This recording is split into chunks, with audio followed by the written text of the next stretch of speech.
Le Point Bourse vous est présenté par Bourse Direct.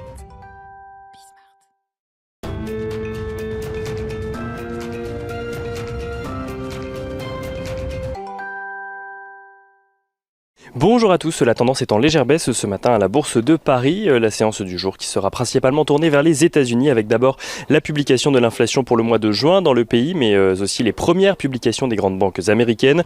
En ce qui concerne l'inflation, tout d'abord, la question sera de savoir donc si celle-ci montre quelques signes de ralentissement après les 5% atteints au mois de mai. Un ralentissement que les analystes n'attendent pas très élevé non plus, alors que les tensions en matière d'approvisionnement et que la hausse des prix des matières premières sont toujours deux sujets d'actualité. L'anticipation Bloomberg anticipe une hausse de 0,5% sur un mois et de 4,9% sur un an. On note d'ailleurs en France que l'inflation accélère légèrement de son côté.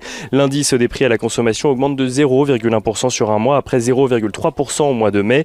Sur un an, l'inflation s'élève à 1,5%.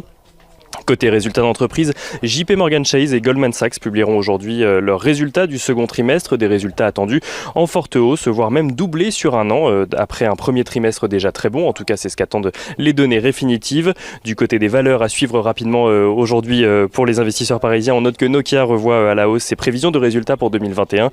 Après une accélération constatée sur le second trimestre, LVMH et Campari annoncent de leur côté un partenariat pour investir dans le commerce en ligne de vins et spiritueux, ainsi espérer constituer un nouvel acteur européen du secteur. Et on note également que Saint-Gobain a annoncé la cession de Graham, son activité de distribution de plomberie, sanitaire et chauffage au Royaume-Uni. Saint-Gobain qui n'a pas précisé les modalités financières de l'opération.